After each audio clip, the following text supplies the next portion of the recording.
स्वागत है आपका हमारे चैनल KTV स्टोरी में, जहां आपको सुनने मिलती है दिलचस्प तिलिस्मी जादुई कहानियां। अगर आप चैनल पर नए हैं तो चैनल को सब्सक्राइब करें। कहानी पसंद आए तो वीडियो को लाइक करें। दोस्तों, आपसे निवेदन है कि अगर आपके पास भी ऐसी ही दिलचस्प और मज़ेदार कहानियां हैं तो आप हमें ईमेल के जरिए भेज सकते हैं। ईमेल का लिंक डिस्क्रिप्शन बॉक्स में मिल जाएगा। आप सभी का बहुत बहुत धन्यवाद। तो चलिए शुरू करते हैं आज की कहानी। दूर दक्षिणी राज्य के एक छोटे से गांव में रोहित का जन्म हुआ था। उसका गांव इतना छोटा था कि नक्शे में भी उसका नाम ढूंढने में लोगों को समय लग जाता था। लेकिन इस छोटे से गांव में भी रोहित के सपने बड़े थे। उसके दिल में एक अजीब सी जिज्ञासा थी जो उसे नए नए स्थानों की खोज और रहस्यमयी कहानियों के पीछे भटकने को प्रेरित करती थी। उसकी यह जिज्ञासा उसे अनेकों बार जंगलों में, पहाड़ों की चोटियों पर और नदियों के किनारे तक ले गई थी। रोहित का पालन पोषण उसके दादा दादी ने किया था, क्योंकि जब वह मात्र 5 वर्ष का था उसके माता पिता एक दुर्घटना में स्वर्ग सिधार गए थे। उसके दादाजी गांव के पुराने लोगों में से एक थे और उन्होंने रोहित को अनेक कहानियां सुनाई थी। उनमें से एक कहानी थी जिसने रोहित के हृदय में गहरी छाप छोड़ी थी। यह कहानी थी एक अदृश्य शहर की, जो कहीं दूर रेगिस्तान में छिपा हुआ था और केवल शुद्ध दिल वाले लोग ही इसे महसूस कर सकते थे। यह शहर न केवल अदृश्य था, बल्कि इसकी सड़कें सोने की थी और मकान हीरे के चमकते थे। इस शहर में बसने वाले लोग सदैव खुश और संतुष्ट रहते थे। रोहित के दादाजी ने बताया था कि इस शहर की खोज में कई अन्वेषक निकले थे, लेकिन कोई भी इस शहर तक पहुंचने में सफल नहीं हो सका था। यह सुनने के बाद रोहित ने ठान लिया कि वह इस अदृश्य शहर की खोज करेगा। रोहित ने अपनी योजना बनानी शुरू कर दी। उसने सबसे पहले अपने दादाजी से उस शहर के बारे में जितना भी जानकारी ले सकता था ली। फिर उसने अपने गांव के पुस्तकालय से रेगिस्तान और उसके आसपास के क्षेत्रों के नक्शे इकट्ठे किए। उसने खुद को शारीरिक रूप से भी तैयार किया, क्योंकि उसे पता था कि रेगिस्तान की यात्रा आसान नहीं होगी। उसने ध्यान, योग और कुछ मार्शल आर्ट्स की ट्रेनिंग ली, ताकि वह अपने मिशन के लिए मानसिक और शारीरिक रूप से पूरी तरह से तैयार रहे। अपनी तैयारी को पूरा करने के बाद रोहित ने अपनी यात्रा की शुरुआत की। उसने अपने दादाजी और गांव के अन्य लोगों से विदा ली और अपने अभियान पर निकल पड़ा। रोहित के कदम उसे उस रेगिस्तान की ओर ले जा रहे थे जहां कहीं वह अदृश्य शहर बसा हुआ था। उसके दिल में उम्मीद थी कि वह उस शहर को ढूंढ निकालेगा और उसके रहस्यों को जान पाएगा। रोहित की यह यात्रा अब शुरू हो चुकी थी और वह अनजाने में उस अद्वितीय अन्वेषण की ओर बढ़ रहा था जो उसके जीवन को एक नई दिशा देने वाली थी। उसके सामने चुनौतियां बहुत थी, लेकिन उसका साहस और दृढ़ संकल्प उसे हर चुनौती का सामना करने की शक्ति दे रहा था। रोहित की यात्रा का अगला पड़ाव उसे एक प्राचीन और विशाल पुस्तकालय में ले आया था। यह पुस्तकालय उसके गांव से कई मील दूर एक पुराने शहर में स्थित था, जिसकी दीवारें इतिहास के रहस्यों से भरी पड़ी थी। इस पुस्तकालय में धूल भरी किताबें, लिपियां और मानचित्र सदियों की कहानियां समेटे हुए थे। रोहित के लिए यह स्थान एक खजाने से कम नहीं था। पुस्तकालय के बाहर लगा बोर्ड कुछ इस प्रकार था: सभी खोजी आत्माओं का स्वागत है, यहां आपकी खोज को दिशा मिलेगी। रोहित ने गहरी सांस ली और पुस्तकालय के भीतर कदम रखा। पुस्तकालय के भीतर का वातावरण बिल्कुल अलग था। यहाँ की हवा में एक अजीब सी खुशबू थी, पुराने कागज और स्याही की खुशबू, जो रोहित को बेहद पसंद आई। उसने दीवारों पर लगी अलमारियों को देखा जो किताबों से अटी पड़ी थी। हर अलमारी एक नई दुनिया का द्वार प्रतीत हो रही थी। रोहित को जिस मानचित्र की तलाश थी वह उसे किसी आम किताब में नहीं मिल सकता था। उसे पता था कि उसे कुछ खास और अनूठा खोजना होगा, इसलिए उसने पुस्तकालय के एक कोने में रखे गए प्राचीन दस्तावेजों और मानचित्रों के संग्रह की ओर अपने कदम बढ़ाए। कई घंटों की मेहनत और तलाश के बाद रोहित को एक पुरानी संदूक मिली, जिसमें ढेर सारे पुराने मानचित्र संग्रहित थे। उसने धीरे से संदूक खोली और मानचित्रों को एक एक करके बाहर निकाला। अंत में उसकी नजर एक विशेष मानचित्र पर पड़ी, जिस पर अदृश्य शहर की खोज नामक शीर्षक अंकित था। यह मानचित्र बहुत ही पुराना और नाजुक लग रहा था। मानचित्र पर रोहित ने देखा कि कुछ विशेष संकेत दिए गए थे जो उसे उस अदृश्य शहर तक पहुंचने का मार्गदर्शन कर सकते थे। मानचित्र पर कुछ खास चिन्ह बने हुए थे, जैसे कि सूरज का निशान, चंद्रमा का चिन्ह और कुछ तारों की संरचनाएं, जिनका उपयोग करके रोहित को अपने सफर में मदद मिलनी थी। रोहित ने मानचित्र को सावधानी से अपने बैग में रखा और पुस्तकालय से बाहर निकल आया। उसकी आंखों में एक नई चमक थी, मानो वह जान गया था कि उसकी मंजिल अब बहुत दूर नहीं है। वह अदृश्य शहर के और भी करीब पहुंच चुका था और अब उसकी अगली चुनौती थी उस मानचित्र पर दिए गए संकेतों का अनुसरण करना।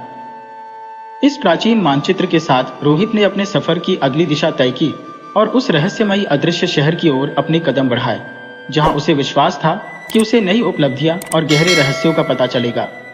इस सफर में उसे क्या क्या सामना करना पड़ेगा, यह तो वक्त ही बताएगा, लेकिन रोहित के कदम अब रुकने वाले नहीं थे। अपने सामान के साथ तैयार रोहित ने अब रेगिस्तान की ओर अपने कदम बढ़ाए। उसकी नजरों के सामने फैला था विशाल और अंतहीन रेगिस्तान, जिसकी रेतों में कहीं छिपा था वह अदृश्य शहर जिसे खोजने की ठानी थी रोहित ने। उसने अपने मन में ठान लिया था कि वह इस अनजानी और खतरनाक यात्रा में कदम बढ़ाएगा और अपने लक्ष्य तक पहुंचकर रहेगा। रेगिस्तान की यात्रा का आरंभ करते हुए रोहित ने सबसे पहले अपनी जीप को उस दिशा में मोड़ा जो उसे मानचित्र के अनुसार सही लगी। उसने अपने बैग में पर्याप्त पानी, खाने का सामान और अन्य जरूरी चीजें रखी थी। रेगिस्तान में दिन के समय तापमान काफी उच्च हो जाता है और रातें बेहद ठंडी होती है, इसलिए उसने अपने साथ गर्म कपड़े और एक छोटा तंबू भी ले लिया था। रोहित की जीप धीरे धीरे रेतीले टीलों को पार कर रही थी।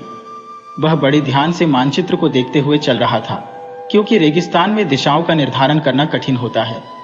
आसमान में सूरज की तपिश उसके सफर को और भी चुनौतीपूर्ण बना रही थी। वह जानता था कि इस सफर में उसे कई परीक्षाओं से गुजरना होगा। कुछ घंटों की यात्रा के बाद जब रोहित ने अपनी जीप को एक बड़े रेत के टीले के पास रोका, तो उसने देखा कि चारों ओर कोई निशानी नहीं थी सिवाय रेत के विस्तार के। उसने अपने जीपीएस उपकरण को जांचा और पाया कि वह सही दिशा में जा रहा है। रेगिस्तान में समय की भावना धुंधली पड़ जाती है और रोहित ने महसूस किया कि उसे अपनी सारी ऊर्जा और संयम को केंद्रित रखने की आवश्यकता है। जैसे सूरज ढलने लगा, रोहित ने अपना तंबू लगाया और अपने लिए एक छोटी सी आग जलाई। रात का वातावरण शांत था और आकाश में तारे चमक रहे थे। रोहित ने अपनी डायरी निकाली और दिन भर की घटनाओं को लिखना शुरू किया। उसने लिखा, रेगिस्तान में पहला दिन चुनौतीपूर्ण रहा, पर मैंने कुछ नया सीखा है। हर कदम पर प्रकृति से जूझना पड़ता है और हर पल आपको अपने लक्ष्य की याद दिलाता है। रोहित ने रात में ठंडी हवाओं का सामना किया, लेकिन उसका दृढ़ संकल्प और उसकी जिज्ञासा उसे गर्म रख रही थी। वह जानता था कि अगला दिन और भी अधिक चुनौतियां लेकर आएगा, लेकिन वह तैयार था। अपनी आंखों को बंद करते हुए रोहित ने सोचा कि अगले दिन वह उस अदृश्य शहर के और करीब होगा जिसे खोजने का सपना उसने देखा था। रोहित की रेगिस्तानी यात्रा अब पूरी तरह से जारी थी और हर बीतते दिन के साथ वह उस अदृश्य शहर के और भी करीब पहुंच रहा था जिसके रहस्यों को उजागर करने की उसने ठानी थी। रोहित की रेगिस्तानी यात्रा के दूसरे दिन की सुबह ने उसे नई चुनौतियों का सामना करने के लिए जगाया। उसकी नींद में विघ्न डालने वाला कोई और नहीं बल्कि तेज हवाओं का शोर था जो रेगिस्तान की विशालता में गूंज रहा था। सुबह का सूरज धीरे धीरे रेत के टीलों को सुनहरा कर रहा था, परंतु रोहित की चिंताएं उस सोने जैसी चमक में भी छिपी हुई थी। उसने अपना तंबू उठाया, अपना बैग पैक किया और फिर से अपनी यात्रा के लिए तैयार हो गया। आज का दिन उसे पता था कि और भी कठिन होगा, क्योंकि मानचित्र के अनुसार उसे कुछ ऐसे क्षेत्रों से गुजरना था जहां रेत के तूफान आम बात थी। जैसे ही वह जीप में बैठकर आगे बढ़ा, उसने देखा कि आसमान में बादल छा रहे थे और हवा की गति तेज होती जा रही थी। उसे एहसास हुआ कि वह एक रेत के तूफान की ओर बढ़ रहा था। उसने अपनी जीप की गति बढ़ा दी और ध्यान से रास्ते पर नजर रखने लगा। थोड़ी ही देर में रोहित की जीप रेत के एक विशाल तूफान में फंस गई। हवा इतनी तेज थी कि जीप को नियंत्रण में रख पाना मुश्किल हो रहा था। रोहित ने जीप को रोक दिया और उसने तुरंत अपने सिर पर एक कपड़ा बांध लिया ताकि रेत उसके मुंह और आंखों में न जाए। वह जीप में ही बैठा रहा और तूफान के थमने का इंतजार करने लगा। तूफान के बादलों ने आसमान को पूरी तरह से ढक लिया था और रेगिस्तान की विशालता में एक अजीब सा सन्नाटा पसर गया था। रोहित ने देखा कि जीप के आसपास की रेत नई तरह से बिछ गई थी, जिससे उसे आगे का रास्ता दिखाई नहीं दे रहा था। उसने अपने मानचित्र को फिर से निकाला और नए सिरे से अपनी दिशा का निर्धारण किया। रोहित ने महसूस किया कि उसकी यात्रा में इस प्रकार की कठिनाइयां आती रहेंगी, लेकिन उसने खुद से वादा किया कि वह हार नहीं मानेगा। उसने अपने आप को साहस और धैर्य से भर दिया और फिर से अपनी जीप स्टार्ट की। वह जानता था कि हर चुनौती उसे उस अदृश्य शहर के करीब ला रही थी और यही उसकी यात्रा का मूल उद्देश्य था। तूफान उसे रोक नहीं पाया था और न ही उसका हौसला डिग पाया था। रोहित ने अपनी यात्रा जारी रखी, प्रत्येक कदम पर नई चुनौतियों का सामना करते हुए अपने सपनों की ओर बढ़ता गया। अपने अनवरत सफर के दौरान रोहित ने रेगिस्तान की विषमताओं को गहराई से महसूस किया। दिन भर की थकान के बाद वह एक विशाल रेतीले मैदान में पहुंचा, जहां आसमान और धरती का मिलन सीमा रेखा पर दिखाई दे रहा था। सूरज ढलने को था और आसमान में लालिमा फैली हुई थी। रोहित ने अपनी जीप को एक ओर रोका और थकान मिटाने के लिए बाहर निकलकर खड़ा हो गया। जैसे ही वह अपने आसपास के वातावरण का निरीक्षण कर रहा था, उसकी नजर जमीन पर पड़ी, जहां रेत की एक विशेष जगह असामान्य रूप से चमक रही थी। यह चमक सामान्य रेत की चमक से कहीं अधिक थी। ऐसा लग रहा था मानो रेत के नीचे कुछ धातु या मिनरल छिपा हो। रोहित के मन में तुरंत ख्याल आया कि क्या यह वही चमकीली रेत है जिसके बारे में उसने अपने दादाजी से कहानियों में सुना था। क्या यह उस अदृश्य शहर का संकेत तो नहीं? उसने तुरंत अपने बैग से एक छोटा फावड़ा निकाला और उस चमकीली रेत को खोदना शुरू किया। जैसे जैसे वह खोदता गया, उसे महसूस हुआ कि रेत के नीचे कुछ सख्त और ठोस है। उत्सुकता और जिज्ञासा से भरे रोहित ने और गहराई से खोदना जारी रखा। कुछ ही पलों में उसके हाथ कुछ ऐसी चीज से टकराई जो कांच जैसी पारदर्शी थी। यह कोई सामान्य पत्थर नहीं था, यह तो मानो किसी छुपे हुए खजाने का हिस्सा था। चमकीली रेत और पारदर्शी पदार्थ को देखते हुए रोहित के मन में विचार आया कि शायद वह उस अदृश्य शहर के निकट पहुंच गया है जिसकी खोज में वह निकला था। उसने उस पदार्थ को और अधिक सावधानी से निकाला और पाया कि यह वास्तव में एक बड़ा क्रिस्टल था जो अद्भुत रूप से चमक रहा था। रोहित ने उस क्रिस्टल को सावधानी से अपने पास रखा और उसकी चमक को निहारते हुए सोचने लगा कि यह क्रिस्टल निश्चित रूप से किसी रहस्यमय शक्ति का स्रोत हो सकता है। उस रात रोहित ने उसी स्थान पर अपना शिविर लगाया जहां उसे यह अद्भुत दर्शन हुआ था। रात भर उसके मन में विचारों का तूफान चलता रहा। वह सोचता रहा कि आगे क्या होगा। क्या यही वह जगह है जहां वह उस अदृश्य शहर के दर्शन कर सकेगा? रोहित का मन प्रफुल्लित था, लेकिन साथ ही साथ एक अज्ञात भय भी उसके मन में था। कहीं यह सब एक सपना तो नहीं? क्या वह वास्तव में उस रहस्यमय शहर के निकट पहुंच गया है या अभी भी उसे और आगे जाना होगा? ये सभी विचार उसके मन में घूम रहे थे। रात का अंधकार गहरा होता गया और रोहित उस चमकीले क्रिस्टल के साथ अनंत तारों की छाया में अपने अगले दिन की योजनाओं के बारे में सोचता रहा। उसे विश्वास था कि वह अपने लक्ष्य की ओर एक कदम और नजदीक पहुंच गया है और शायद अगली सुबह उसे और भी अधिक उत्तर मिल जाएंगे। रेगिस्तान की उजाड़ और सुनसान वादियों में कई दिन और रातों की भटकन के बाद रोहित अंततः उस स्थान पर पहुंचा जिसकी तलाश में वह निकला था। वह स्थान जहां रेत के नीचे दबे अद्भुत रहस्य सदियों से छिपे हुए थे। चमकीली रेत के उस स्थल से कुछ ही दूरी पर रोहित ने महसूस किया कि उसके चारों ओर का वातावरण अचानक बदल गया है। वहां की हवा में एक अलौकिक सुगंध थी और हर ओर एक अजीब सी शांति थी। जैसे ही रोहित ने आगे बढ़कर उस स्थल का और निरीक्षण किया, उसे लगा जैसे वह किसी अदृश्य बल के संपर्क में आ गया हो। उसे महसूस हुआ कि वह जिस जगह खड़ा है वहां से उसे कुछ दिखाई देने वाला था जो अब तक किसी ने नहीं देखा था। अचानक रोहित ने पाया कि उसके सामने की रेत धीरे धीरे पारदर्शी हो रही थी और उसमें से एक शहर की छवि उभरने लगी थी। यह शहर कोई सामान्य शहर नहीं था। इसकी इमारतें सोने की थी जो सूरज की रोशनी में चमक रही थी। उसकी सड़कें और गलियां चमकते हीरों से जड़ी थी और हर ओर जो नजर आता था वह किसी कल्पना से कम नहीं था। रोहित ने पाया कि वह उस अदृश्य शहर के ठीक बीचों बीच खड़ा था जिसे खोजने का सपना उसने देखा था। उस शहर के प्रत्येक कोने से जीवंतता और संगीतमयता की ध्वनियां आ रही थी। वहां के लोग अत्यंत सुखी और प्रसन्न दिखाई दे रहे थे। वे सभी रोहित को देखकर मुस्कुरा रहे थे, मानो वे उसकी आगमन की प्रतीक्षा कर रहे हो। रोहित ने उनसे बातचीत करने की कोशिश की और पाया कि वे लोग उसे बड़े स्नेह से स्वागत कर रहे थे। उसने शहर के एक वृद्ध व्यक्ति से पूछा, "मैं यह जगह कैसे अदृश्य रह सकती है और आप लोग यहाँ कैसे हैं?" "नहीं," वृद्ध ने मुस्कुराते हुए उत्तर दिया, "नयन बेटा, यह जगह सिर्फ उन्हीं को दिखाई देती है जिनका दिल शुद्ध होता है और जिनकी आत्मा में कोई स्वार्थ नहीं होता। तुमने यहाँ तक पहुँचने के लिए जो संघर्ष किया है वही तुम्हें यहाँ ले आया है। रोहित ने उस शहर की सुंदरता और वैभव को देखा और वह समझ गया कि उसके सफर का यह पड़ाव उसे कुछ ऐसा सिखा गया है जो शायद ही वह कहीं और सीख पाता। उसने उस शहर में कुछ समय बिताने का निश्चय किया जहां वह और भी बहुत कुछ सीख सकता था और अपने अनुभवों को और अधिक समृद्ध कर सकता था। उस अदृश्य शहर में प्रवेश करने के बाद रोहित ने महसूस किया कि उसकी यात्रा ने उसे न केवल एक शारीरिक गंतव्य तक पहुंचाया था, बल्कि एक आध्यात्मिक पथ पर भी अग्रसर किया था, जहां उसे अपने आप को और अधिक समझने का अवसर मिला था। यह शहर और इसके लोगों ने उसे जीवन के गहरे अर्थों से परिचित कराया और उसे एक नई दृष्टि प्रदान की, जो उसके सारे जीवन का मार्गदर्शन करेगी। रोहित जैसे ही अदृश्य शहर की सीमाओं में प्रवेश करता है, उसका स्वागत वहां के निवासियों ने बड़े ही आत्मीयता और प्रेम से किया। शहर के लोग उसे देखते ही मुस्कुरा उठे, मानो वे रोहित का बहुत समय से इंतजार कर रहे हो। उनकी सादगी और खुशमिजाज अंदाज ने रोहित को एक सुकून भरी अनुभूति प्रदान की। शहर के निवासी बड़े ही सरल और सहज थे। उनके जीवन की शैली में एक अलग तरह की सादगी थी, जो बाहरी दुनिया की भागदौड़ से कोसों दूर थी। उनके दैनिक कार्य, उनकी सांस्कृतिक गतिविधियां और उनके त्योहार सभी उनके समुदाय की गहराई और आपसी संबंधों को दर्शाते थे। रोहित को यह जानने का मौका मिला कि शहर के लोग प्राकृतिक संसाधनों का सदुपयोग कैसे करते हैं। उन्होंने सूर्य की ऊर्जा को संग्रहित करने की अनूठी विधियां विकसित की थी और पानी को बचाने और पुनर्चक्रित करने के लिए कई तकनीकें अपनाई गई थी।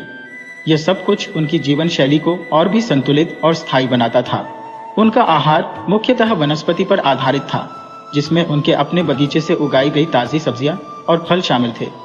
उन्होंने रोहित को अपने हाथों से बनाया गया खाना खिलाया, जिसमें स्थानीय मसालों और हर्ब्स का उपयोग किया गया था, जिसके स्वाद ने रोहित को अचंभित कर दिया। शाम को रोहित को उनकी सांस्कृतिक रीति रिवाजों में भाग लेने का मौका मिला। शहर के चौक में एक समारोह आयोजित किया गया था, जहां सभी उम्र के लोग एकत्रित हुए थे। वहां संगीत, नृत्य और गायन का आयोजन किया गया था।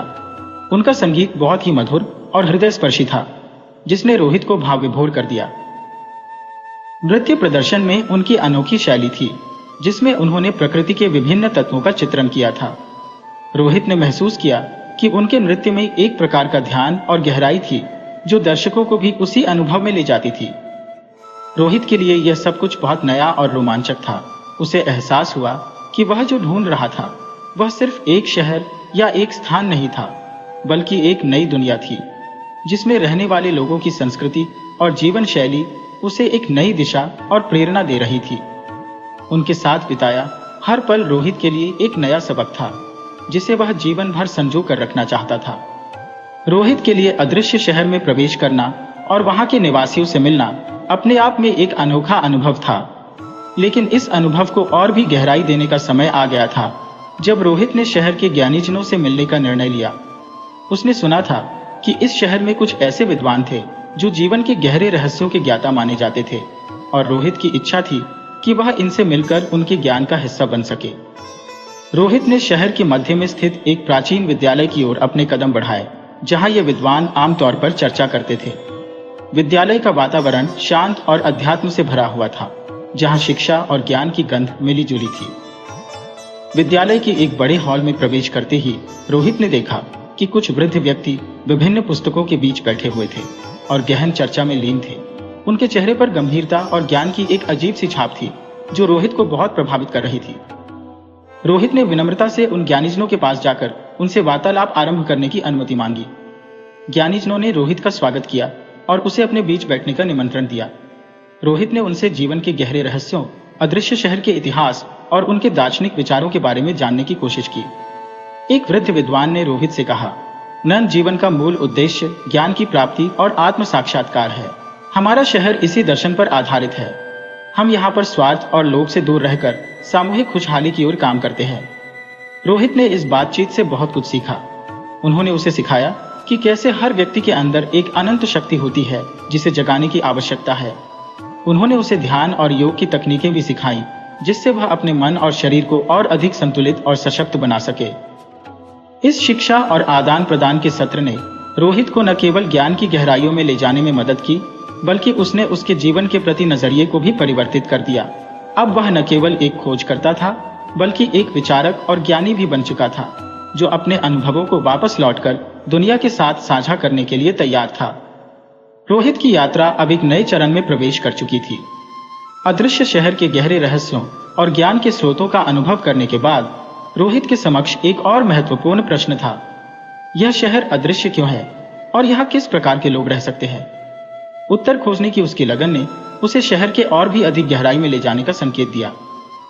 वह सुबह जल्दी उठा और शहर के मध्य में स्थित एक प्राचीन मंदिर की ओर चल पड़ा। मंदिर की वास्तुकला और उसकी दीवारों पर अंकित चित्रों से वह अत्यंत प्रभावित हुआ। मंदिर में प्रवेश करते ही उसे एक विशेष शांति का अनुभव हुआ। यहाँ उसे शहर के मुख्य पुजारी से मिलने का मौका मिला, जिन्हें शहर की अदृश्यता का रहस्य पता था।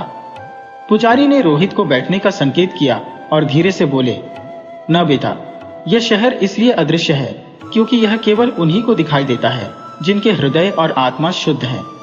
यहाँ रहने वाले लोगों ने अपने जीवन को सत्य, धर्म और अध्यात्म की खोज में समर्पित कर दिया है। हमारा शहर उन्हीं के लिए प्रकट होता है जो इन मूल्यों को समझते हैं और जीवन में उत्कृष्टता की तलाश करते हैं। रोहित ने उत्सुकता से पूछा, न, लेकिन पुजारी जी, क्या यह संभव है कि कोई व्यक्ति यदि शुद्ध नहीं है तो उसे यह शहर कभी दिखाई न दे? पुजारी ने मुस्कुराते हुए उत्तर दिया, न, हाँ बिल्कुल, यह शहर उन्हीं के लिए अदृश्य रहेगा जिनके अंतर्मन में शुद्धता की कमी है। यहाँ की ऊर्जा और वातावरण केवल उन्हीं को अपनी ओर आकर्षित करता है जो उच्च आदर्शों का पालन करते हैं।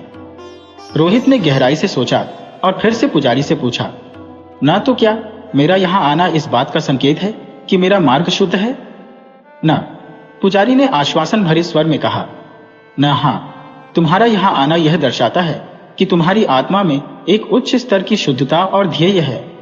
तुमने जो खोज शुरू की थी वह न केवल बाहरी थी बल्कि तुम्हारे भीतर भी एक यात्रा थी। इस चर्चा से रोहित को गहरी समझ और संतोष मिला। उसने महसूस किया कि उसकी यात्रा सिर्फ एक भौतिक खोज नहीं थी बल्कि एक आत्मिक उन्नति का पथ भी थी। उसने पुजारी को धन्यवाद दिया और शहर के अन्य निवासियों के साथ और समय बिताने का निश्चय किया ताकि वह और अधिक सीख सके और अपने जीवन को नई दिशा दे सके। रोहित ने अदृश्य शहर में कई दिन बिताए और इस दौरान उसने जीवन की कई गहरी शिक्षाएं प्राप्त की। उसके विचार और समझ में व्यापक परिवर्तन आया था, लेकिन अब समय था कुछ और अधिक गहन और व्यक्तिगत खोज का, अंतरात्मा की शुद्धि का। उसने शहर के एक प्राचीन और शांत आश्रम में जाने का निर्णय लिया, जहां व्यक्तिगत आध्यात्मिक विकास के लिए कई तरह के ध्यान और योग की कक्षाएं आयोजित की जाती थी। यह आश्रम शहर की हलचल से दूर एक शांत घाटी में स्थित था, जहां नदी की कलकल बहती धारा और पक्षियों की चहचहाहट सुनाई देती थी। रोहित ने आश्रम में प्रवेश किया और गुरुजी से मुलाकात की, जो वहां के मुख्य आध्यात्मिक शिक्षक थे। गुरुजी ने रोहित का स्वागत किया और उसे ध्यान और आत्म साधना की महत्वपूर्णता समझाई। उन्होंने कहा, न आत्मा की शुद्धि के लिए आवश्यक है कि तुम अपने मन को नियंत्रित करो और अपनी सभी चिंताओं और विकारों को दूर करो। रोहित ने गुरुजी के मार्गदर्शन में ध्यान और योगाभ्यास शुरू किया। उसने सीखा कि कैसे ध्यान के माध्यम से चित्त को शांत किया जा सकता है और आत्मा की गहराइयों तक पहुंचा जा सकता है। उसने प्राणायाम के अभ्यास से अपने श्वास को नियंत्रित करना सीखा और इससे उसके मन में एक नई ऊर्जा और ताजगी का संचार हुआ। हर दिन के साथ रोहित ने महसूस किया कि उसके भीतर एक सूक्ष्म परिवर्तन हो रहा है। उसके विचार और उसकी भावनाएं अधिक स्पष्ट और शुद्ध हो रही थी। उसने पाया कि वह अपने भय, क्रोध और असुरक्षा की भावनाओं को पहचानने और उनसे मुक्त होने में सक्षम हो रहा है। एक दिन गहन ध्यान के दौरान रोहित को एक असाधारण अनुभव हुआ। उसे ऐसा महसूस हुआ कि उसकी आत्मा उसके शरीर से मुक्त हो गई है और वह एक अलौकिक शांति के सागर में तैर रहा है। इस पल ने उसे अपने अस्तित्व की गहराई और आध्यात्मिक ऊर्जा का साक्षात्कार कराया। आश्रम में बिताए गए समय ने रोहित को न केवल आत्मिक शुद्धि की ओर ले जाया, बल्कि उसे यह भी सिखाया कि सच्ची खुशी और शांति आत्मज्ञान और आत्म स्वीकृति में निहित है।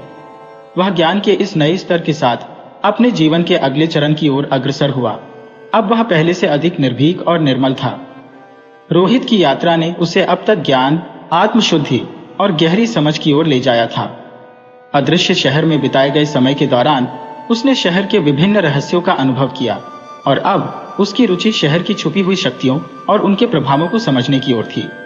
उसने सुना था कि इस शहर में कुछ विशेष ऊर्जा केंद्र हैं, जिन्हें अब तक केवल शहर के ज्ञानी और उच्च पदस्थ लोग ही जानते हैं। रोहित ने इस बारे में और जानने के लिए शहर के एक प्राचीन ज्ञानी से मुलाकात की, जिसे सभी महर्षि अग्निदेव के नाम से जानते थे। महर्षि ने रोहित को शहर के अद्वितीय और गुप्त ऊर्जा केंद्रों के बारे में बताया। हमारे शहर में कुछ विशेष स्थल है जहां पृथ्वी की ऊर्जा का संचार अधिक मात्रा में होता है, महर्षि अग्निदेव ने समझाया। अब ये स्थल हमें न केवल भौतिक रूप से बल्कि आध्यात्मिक रूप से भी शक्तिशाली बनाते हैं। रोहित ने महर्षि के साथ उन स्थलों का दौरा किया। पहला स्थल एक विशाल पेड़ के नीचे था, जहां उसने महसूस किया कि उसके आसपास की हवा में एक अलग ही तरह का वाइब्रेशन था। महर्षि ने बताया कि यह पेड़ सैकड़ों वर्ष पुराना है और इसकी जड़ें धरती की गहराइयों तक फैली हुई है, जिससे यह पृथ्वी की ऊर्जा को सोखता है और उसे अपने आसपास फैलाता है। दूसरा स्थल एक प्राचीन कुंड था, जिसे नीलांबरी कुंड कहा जाता था। महर्षि ने समझाया कि इस कुंड का पानी विशेष रूप से शीतल और शुद्ध होता है, जिसका सेवन करने से मन और आत्मा की शुद्धि होती है। रोहित ने इस कुंड के पानी का सेवन किया और उसे लगा कि उसके शरीर में एक नई ऊर्जा का संचार हो रहा है। इन अनुभवों से रोहित को समझ में आया कि शहर की ये छुपी शक्तियां कैसे इसके निवासियों को न केवल शारीरिक और मानसिक रूप से बल्कि आध्यात्मिक रूप से भी शक्तिशाली बनाती है। ये शक्तियां शहर के लोगों को उनके जीवन के उच्चतम लक्ष्यों की प्राप्ति में मदद करती है और उन्हें अद्वितीय बनाती है।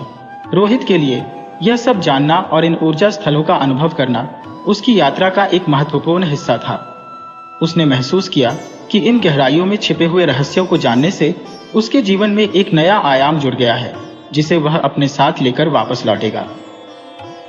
रोहित की यात्रा अब तक उसे आत्मशुद्धि और ज्ञान की गहराइयों में ले गई थी। उसने अदृश्य शहर की गुप्त शक्तियों का अनुभव किया और वहां के ज्ञानी जनों से जीवन के महत्वपूर्ण पाठ सीखे। लेकिन अब उसकी यात्रा में एक नया मोड़ आया, जब उसकी मुलाकात शहर की एक युवती से हुई, जिसका नाम अवनी था। अवनी शहर के एक प्रतिष्ठित परिवार से थी और उसे प्राचीन ज्ञान और चिकित्सा कला में महारत हासिल थी। वह शहर के विद्यालय में योग और आयुर्वेद पढ़ाती थी। रोहित और अवनी की पहली मुलाकात एक सामुदायिक समारोह में हुई, जहां अवनी ने योग दिखाया था। रोहित को अवनी की सादगी और गहराई से ज्ञान की समझ ने बहुत प्रभावित किया। उसका शांत स्वभाव और मधुर बोलने की शैली ने रोहित के दिल में गहरी छाप छोड़ी। वहीं अवनी को रोहित में एक गहन और सोचने वाला यात्री नजर आया, जिसकी सादगी और जिज्ञासु प्रकृति ने उसे आकर्षित किया। उनकी दोस्ती गहरी होती गई और वे एक दूसरे के साथ समय बिताने लगे। अवनी ने रोहित को शहर के कई छिपे हुए स्थलों पर ले जाया, जहां उन्होंने शहर की प्राचीन कलाओं और चिकित्सा पद्धतियों के बारे में जाना। अवनी के साथ बिताए गए हर पल में रोहित को एक नई दुनिया की खोज होती रही। प्रेम की इस खोज में रोहित ने पाया कि अवनी के साथ उसका रिश्ता केवल आकर्षण नहीं, बल्कि एक गहरा विश्वास और समझ थी।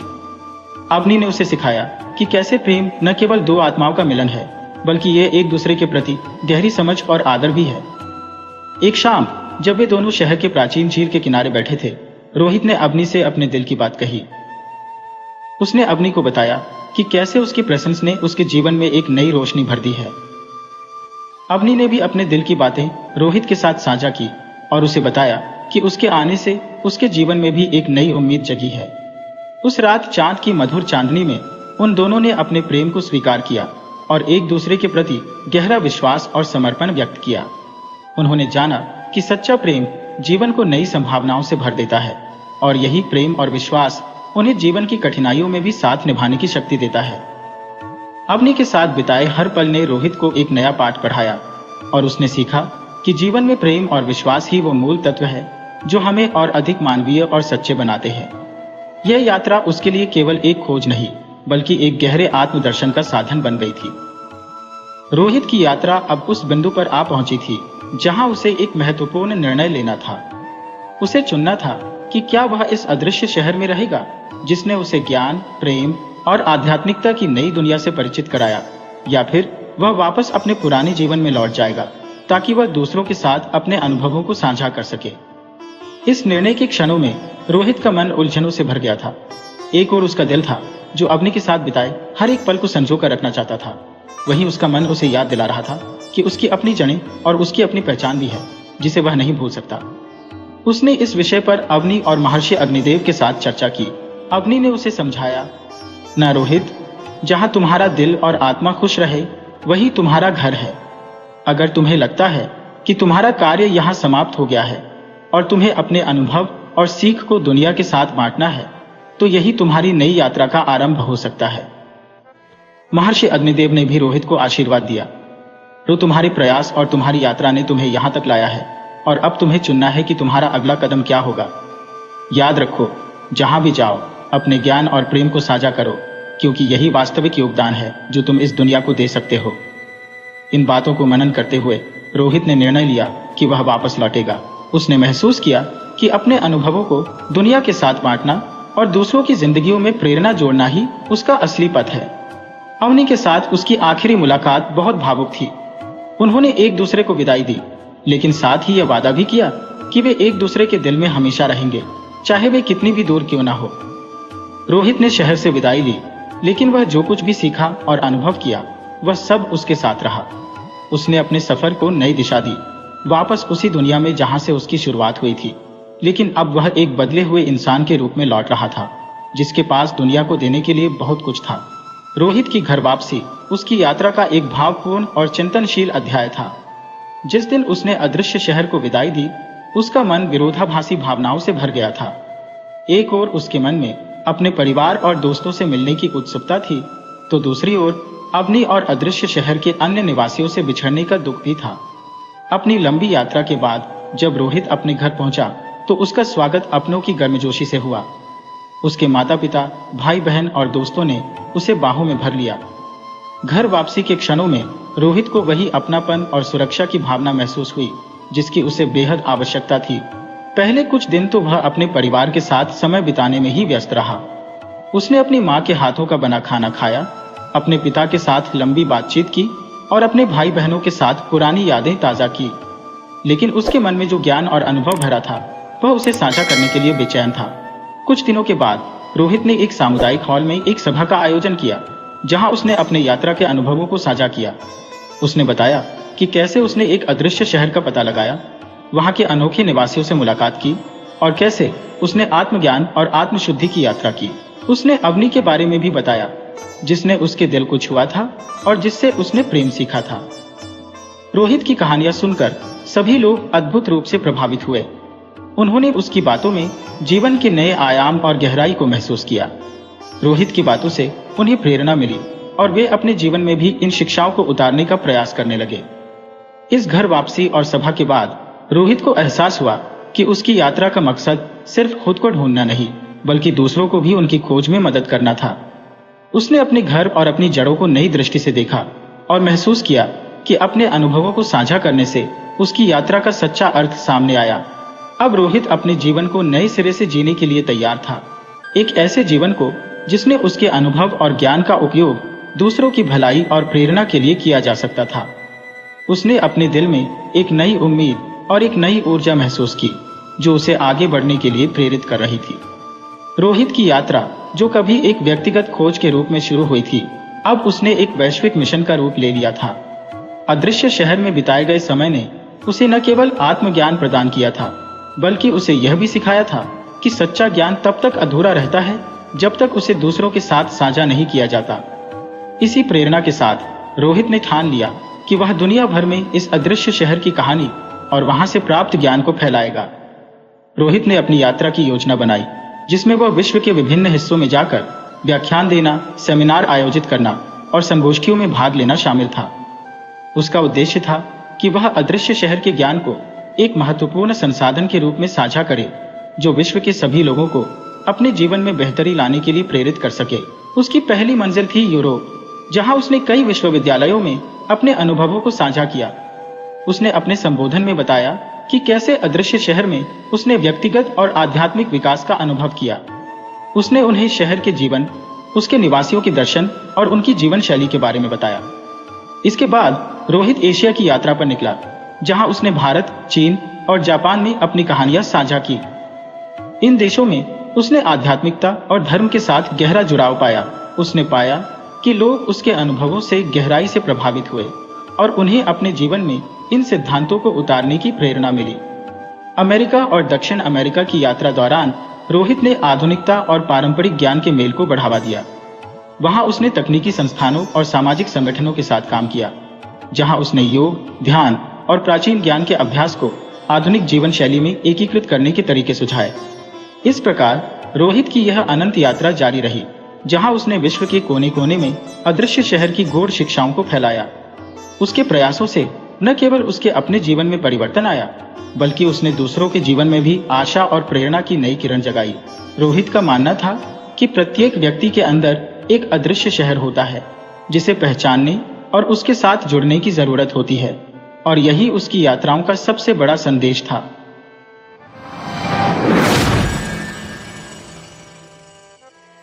रूप और यौवन के चंचल विलास के बाद कोकिला अब उस कलुषित जीवन के चिन्ह को आंसुओं से धो रही थी। विगत जीवन की याद आते ही उसका दिल बेचैन हो जाता और वह विषाद और निराशा से विकल होकर पुकार उठती, हाय, मैंने संसार में जन्म ही क्यों लिया। उसने दान और व्रत से उन कालिमाओं को धोने का प्रयत्न किया और जीवन के बसंत की सारी विभूति इस निष्फल प्रयास में लुटा दी। पर यह जागृति क्या किसी महात्मा का वरदान या किसी अनुष्ठान का फल था? नहीं, यह उस नवजात शिशु के प्रथम दर्शन का प्रसाद था, जिसके जन्म ने आज 15 साल से उसकी सूनी गोद को प्रदीप्त कर दिया था। शिशु का मुख देखते ही उसके नीले होठों पर एक क्षीण, करुण, उदास मुस्कुराहट झलक गई, पर केवल एक क्षण के लिए। एक क्षण के बाद वह मुस्कुराहट एक लंबी सांस में विलीन हो गई। उस अशक्त, क्षीण, कोमल रुदन ने कोकिला के जीवन का रुख फेर दिया। वात्सल्य की वह ज्योति उसके लिए जीवन संदेश और मोक्ष उपदेश थी। कोकिला ने उस नवजात बालिका का नाम रखा श्रद्धा। उसी के जन्म ने तो उसमें श्रद्धा उत्पन्न की थी। वह श्रद्धा को अपनी लड़की नहीं, किसी देवी का अवतार समझती थी। उसकी सहेलियां उसे बधाई देने आती, पर कोकिला बालिका को उनकी नजरों से छिपाती। उसे यह भी मंजूर न था कि उनकी पापमयी दृष्टि भी उस पर पड़े। श्रद्धा ही अब उसकी विभूति, उसकी आत्मा, उसका जीवन दीपक थी। वह कभी कभी उसे गोद में लेकर साध से छलकती हुई आंखों से देखती और सोचती, क्या यह पावन ज्योति भी वासना के प्रचंड आघातों का शिकार होगी? मेरे प्रयत्न निष्फल हो जाएंगे। आह, क्या कोई ऐसी औषधि नहीं है जो जन्म के संस्कारों को मिटा दे? भगवान से वह सदैव प्रार्थना करती कि मेरी श्रद्धा किन्हीं कांटों में न उलझे। वह वचन और कर्म से, विचार और व्यवहार से उसके सम्मुख नारी जीवन का ऊंचा आदर्श रखेगी। श्रद्धा इतनी सरल, इतनी प्रगल्भ, इतनी चतुर थी कि कभी कभी कोकिला वात्सल्य से गदगद होकर उसके तलवों को अपने मस्तक से रगड़ती और पश्चाताप तथा हर्ष के आंसू बहाती। 16 वर्ष बीत गए। पहले की भोली भाली श्रद्धा अब एक सगर्भ, शांत, लज्जाशील नवयवना थी, जिसे देखकर आंखें तृप्त हो जाती थी। विद्या की उपासिका थी, पर सारे संसार से विमुख। जिनके साथ वह पढ़ती थी वे उससे बात भी न करना चाहती थी। मात्र स्नेह के वायुमंडल में पड़कर वह घोर अभिमानिनी हो गई थी। वात्सल्य के वायुमंडल, सखी सहेलियों के परित्याग, रात दिन की घोर पढ़ाई और पुस्तकों के एकांतवास से अगर श्रद्धा को अहंभाव हुआया तो आश्चर्य की कौन सी बात है। उसे किसी से भी बोलने का अधिकार न था। विद्यालय में भले घर की लड़कियां उसके सहवास में अपना अपमान समझती थी। रास्ते में लोग उंगली उठाकर कहते, कोकिला रंदी की लड़की है।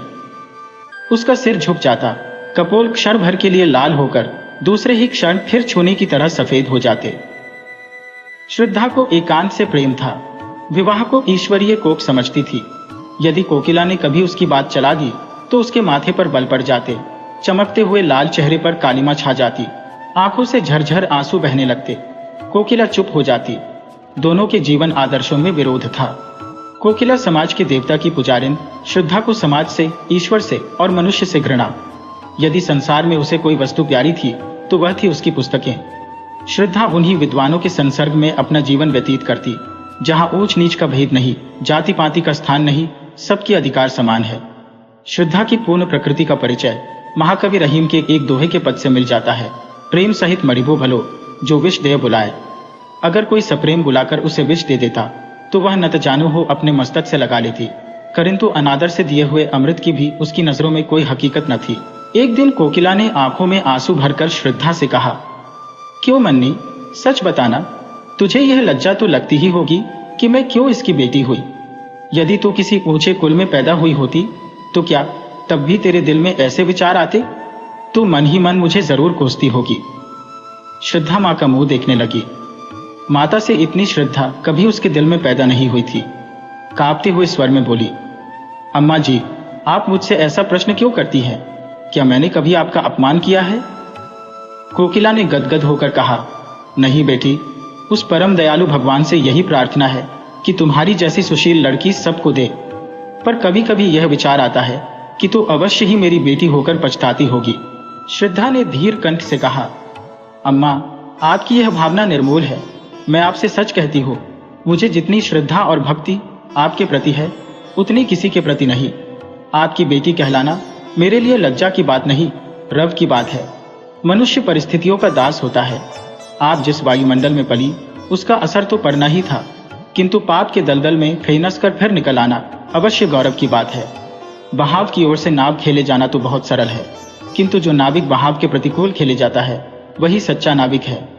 कोकिला ने मुस्कुराते हुए पूछा, तो फिर विवाह के नाम से क्यों चिढ़ती है? श्रद्धा ने आंखें नीची करके उत्तर दिया, बिना विवाह के जीवन व्यतीत नहीं हो सकता। मैं कुमारी ही रहकर जीवन बिताना चाहती हूँ। विद्यालय से निकलकर कॉलेज में प्रवेश करूंगी और 2-3 वर्ष बाद हम दोनों स्वतंत्र रूप से रह सकती हैं। डॉक्टर बन सकती हो, वकालत कर सकती हो, औरतों के लिए सब मार्ग खुल गए हैं। कोकिला ने डरते डरते पूछा, क्यों? क्या तुम्हारे हृदय में कोई दूसरी इच्छा नहीं होती? किसी से प्रेम करने की अभिलाषा तेरे मन में नहीं पैदा होती? श्रद्धा ने एक लंबी सांस लेकर कहा, अम्मान जी, प्रेम विहीन संसार में कौन है? प्रेम मानव जीवन का श्रेष्ठ अंग है। यदि ईश्वर की ईश्वरता कहीं देखने में आती है तो वह केवल प्रेम में। जब कोई ऐसा व्यक्ति मिलेगा जो मुझे वरने में अपनी मानहानि न समझेगा, तो मैं तन मन धन से उसकी पूजा करूंगी, पर किसके सामने हाथ पसार कर प्रेम की भिक्षा मांगो? यदि किसी ने सुधर के क्षणिक आवेश में विवाह कर भी लिया तो मैं प्रसन्न न हो सकूंगी। इससे तो कहीं अच्छा है कि मैं विवाह का विचार ही छोड़ दूं। इन्हीं दिनों महिला मंडल का एक उत्सव हुआ। कॉलेज के रसिक विद्यार्थी काफी संख्या में सम्मिलित हुए। हाल में तिल भर भी जगह खाली न थी। श्रद्धा भी आकर स्त्रियों की सबसे अंत की पंक्ति में खड़ी हो गई। उसे यह सब स्वांग मालूम होता था। आज प्रथम ही बार वह ऐसी सभा में सम्मिलित हुई थी। सभा की कार्रवाई शुरू हुई। प्रधान महोदय की वक्तृता के पश्चात प्रस्ताव पेश होने लगे और उनके समर्थन के लिए वक्तृताएं होने लगी, किंतु महिलाएं उनकी वक्तृताएं भूल गई या उन पर सभा का रोग ऐसा छा गया कि उनकी वक्तृता शक्ति लोप हो गई। वे कुछ टूटे फूटे जुमले बोलकर बैठने लगी। सभा का रंग बिगड़ने लगा। कई लेडियां बड़ी शान से प्लेटफॉर्म पर आईं, किंतु 2-3 शब्दों से अधिक न बोल सकी। नवयुवकों को मजाक उड़ाने का अवसर मिला। कह कहे पड़ने लगे, तालियां बजने लगी। श्रद्धा उनकी यह दुर्जनता देखकर तिलमिला उठी। उसका अंग प्रत्यंग फड़कने लगा। प्लेटफॉर्म पर जाकर वह कुछ इस शान से बोली कि सभा पर आतंक छा गया। कोलाहल शांत हो गया। लोग टकटकी बांधकर उसे देखने लगे। श्रद्धा स्वर्गीय बाला की भांति धारावाहिक रूप में बोल रही थी। उसके प्रत्येक शब्द से नवीनता, सजीवता और दृढ़ता प्रतीत होती थी। उसके नवयौवन की सुरभि भी चारों ओर फैलकर सभा मंडप को अवाक कर रही थी। सभा समाप्त हुई। लोग टीका टिप्पणी करने लगे। एक ने पूछा, ये स्त्री कौन थी भाई? दूसरे ने उत्तर दिया, उसी कोकिला रंडी की लड़की। तीसरे व्यक्ति ने कहा, तभी यह आवाज और सफाई है, तभी तो जादू है। जादू है जनाब, मुजस्सिम जादू। क्यों ना हो, माँ भी तो सितम ढाती थी। जब से उसने अपना पेशा छोड़ा, शहर बेजान हो गया। अब मालूम होता है कि यह अपनी माँ की जगह लेगी। इस पर एक खद्दरधारी काला नवयुवक बोला, क्या खूब कदरदानी फरमाई है जनाब ने, वाह। उसी व्यक्ति ने उत्तर दिया, आपको बुरा क्यों लगा? क्या कुछ सहरट गांठ तो नहीं है? काले नवयुवक ने कुछ तेज होकर कहा, आपको ऐसी बातें मुंह से निकालते लज्जा भी नहीं आती। दूसरे व्यक्ति ने कहा, लज्जा की कौन बात है जनाब? वेश्या की लड़की अगर वेश्या हो तो आश्चर्य की क्या बात है? नवयुवक ने घृणापूर्ण स्वर में कहा, ठीक होगा। आप जैसे बुद्धिमान व्यक्तियों की समझ में जिस रमणी के मुख से ऐसे विचार निकल सकते हैं, वह देवी है, रूप को बेचने वाली नहीं। श्रद्धा उसी समय सभा से जा रही थी। यह अंतिम शब्द उसके कानों में पड़ गए। वह विस्मित और पुलकित होकर वहीं ठिठक गई। काले नवयुवक की ओर कृतज्ञतापूर्ण दृष्टि से निहारा और फिर बड़ी तेजी से आगे बढ़ गई। लेकिन रास्ते भर उसके कानों में उन्हीं शब्दों की प्रतिध्वनि गूंजती रही। अब तक श्रद्धा की प्रशंसा करने वाली, उसे उत्साहित करने वाली केवल उसी की मां कोकिला थी और चारों ओर वही उपेक्षा थी, वही तिरस्कार। आज एक अपरिचित, काले किंतु गौर हृदय वाले, खद्दरधारी नवयुवक व्यक्ति के मुख का चित्र बराबर उसकी आंखों के सामने नाच रहा था। मन में प्रश्न उठा, वह कौन है? क्या फिर कभी उसके दर्शन होंगे? कॉलेज जाते समय श्रद्धा उस नवयुवक को खोई हुई आंखों से खोजती। घर पर रोज चिक की आड़ से रास्ते के आते जाते लोगों को देखती, लेकिन वह नवयुवक नजर न आता। कुछ दिनों बाद महिला मंडल की दूसरी सभा का विज्ञापन निकला। अभी सभा होने को 4 दिन बाकी थे। वह चारों दिन श्रद्धा ने अपना भाषण तैयार करने में बिताए। एक एक शब्द की खोज में घंटों सिर मारती, एक एक वाक्य को बार बार पढ़ती, बड़े बड़े नेताओं की स्पीचें पढ़ती और उसी तरह लिखने की कोशिश करती। जब सारी स्पीच पूरी हो गई तो श्रद्धा अपने कमरे में जाकर कुर्सियों और मेजों को संबोधित करके जोर जोर से पढ़ने लगी। भाषण कला के सभी लक्षण जमा हो गए थे। उपसंहार तो इतना सुंदर था कि उसे अपने ही मुख से सुनकर वह मुग्ध हो गई। इसमें कितना संगीत था, कितना आकर्षण, कितनी क्रांति। सभा का दिन आ पहुंचा। श्रद्धा मन ही मन भयभीत होती हुई सभा मंडप में घुसी। हाल भरा हुआ था और पहले दिन से भी अधिक भीड़ थी। श्रद्धा को देखते ही जनता ने तालियां पीटकर उसका स्वागत किया। कोलाहल होने लगा और सभी एक स्वर से चिल्ला उठे, आप अपनी वक्तृता शुरू करें। श्रद्धा ने मंच पर आकर एक उड़ती हुई निगाह से जनता की ओर देखा। वह काला नवयुवक जगह न मिलने के कारण अंतिम पंक्ति में खड़ा हुआ था। श्रद्धा के दिल में गुदगुदी सी होने लगी। उसने कांपते स्वर में अपनी वक्तृता शुरू की। उसकी नजरों में सारा हाल पुतलियों से भरा हुआ था। अगर कोई जीवित मनुष्य था तो वही सबसे पीछे खड़ा हुआ काला नवयुवक। उसका मुख उसी की ओर था। वह उसी से अपने भाषण की दाद मांग रही थी। हीरा परखने की आशा जौहरी से ही की जाती है। आधा घंटे तक श्रद्धा के मुख से फूलों की वर्षा होती रही। लोगों को बहुत कम ऐसी वक्तृता सुनने को मिली थी। श्रद्धा जब सभा समाप्त होने पर घर चली तो देखा वही काला नवयुवक उसके पीछे तेजी से चला आ रहा है। श्रद्धा को यह मालूम था कि लोगों ने उसका भाषण बहुत पसंद किया है, लेकिन इस नवयुवक की राय सुनने का अवसर उसे नहीं मिला था। उसने अपनी चाल धीमी कर दी। दूसरे ही क्षण वह नवयुवक उसके पास पहुंच गया। दोनों कई कदम चुपचाप चलते रहे। अंत में नवयुवक ने झिझकते हुए कहा, आज तो आपने कमाल कर दिया। श्रद्धा ने प्रफुल्लता के रेत को दबाते हुए कहा, धन्यवाद, यह आपकी कृपा है। नवयुवक ने कहा, मैं किस लायक हूं? मैं ही नहीं, सारी सभा सिर धुन रही थी। श्रद्धा, क्या आपका शुभ स्थान यही है? नवयुवक, जी हां, यहां मैं MA में पढ़ रहा हूं। ये ऊंच नीच का भूत न जाने कब तक हमारे सिर पर सवार रहेगा। अभाग्य से मैं भी उन लोगों में हूं जिन्हें संसार नीच समझता है। मैं जाति का चमार हूं। मेरे पिता स्कूल के इंस्पेक्टर के यहाँ अर्दली थे। उनकी सिफारिश से स्कूल में भर्ती हो गया। तब से भाग्य से लड़ता भिड़ता चला आ रहा हूं। पहले तो स्कूल के मास्टर मुझे छूते ही न थे। वह हालत तो अब नहीं रही, किंतु लड़के अब भी मुझसे खींचे रहते हैं। श्रद्धा, मैं तो कुलीनता को जन्म से नहीं धर्म से मानती हूं। नवयुवक, ये तो आपकी वक्तृता ही से सिद्ध हो गया है और इसी से आपसे बातें करने का साहस भी हुआ, नहीं तो कहां आप और कहां मैं। श्रद्धा ने अपनी आंखें नीची करके कहा, शायद आपको मेरा हाल मालूम नहीं। नवयुवक, बहुत अच्छी तरह से मालूम है। यदि आप अपनी माताजी के दर्शन करवा सकें तो आपका बड़ा आभारी होऊंगा। वह आपसे मिलकर बड़ी प्रसन्न होंगी। शुभ नाम, मुझे भगत राम कहते हैं। दुबाई। यह परिचय धीरे धीरे स्थिर और दृढ़ होता गया। मैत्री प्रगाढ़ होती गई। श्रद्धा की नजरों में भगत राम एक देवता थे और भगत राम के समक्ष श्रद्धा मानवीय रूप में देवी थी। 1 साल बीत गया। भगत राम रोज देवी के दर्शन को जाता। दोनों घंटों बैठे बातें किया करते। श्रद्धा कुछ भाषण करती तो भगत राम सब काम छोड़कर सुनने जाता। उनके मंसूबे एक थे, जीवन के आदर्श एक, रुचि एक, विचार एक। भगत राम अब प्रेम और उसके रहस्यों की मार्मिक विवेचना करता। उसकी बातों में रस और अलंकार का कभी इतना संयोग न हुआ था। भावों को इंगित करने में उसे कमाल हो गया था। लेकिन ठीक उन अवसरों पर जब श्रद्धा के हृदय में गुदगुदी होने लगती, उसके कपोल उल्लास से रंजित हो जाते, भगत राम विषय पलट देता और जल्दी ही कोई बहाना बनाकर वहां से खिसक जाता। उसके चले जाने पर श्रद्धा हसरत के आंसू बहाती और सोचती, क्या इन्हें दिल से मेरा प्रेम नहीं? एक दिन कोकिला ने भगत राम को एकांत में बुलाकर कहा, बेटा, अब तो मुन्नी से तुम्हारा विवाह हो जाए तो अच्छा। जीवन का क्या भरोसा, कहीं मर जाऊं तो यह साध मन ही में रह जाए। भगत राम ने सिर हिलाकर कहा, अम्मा, जरा इस परीक्षा में पास हो जाने दो। जीविका का प्रश्न हल हो जाने के बाद ही विवाह शोभा देता है। यह सब तुम्हारा ही है, क्या मैं साथ बांध ले जाऊंगी?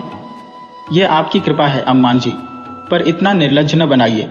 मैं तो आपका हो चुका, अब तो आप दुत्कारें भी तो इस द्वार से नहीं टल सकता। वो जैसा भाग्यवान संसार में और कौन है। लेकिन देवी के मंदिर में जाने से पहले कुछ पान फूल तो होना ही चाहिए। साल भर और गुजर गया।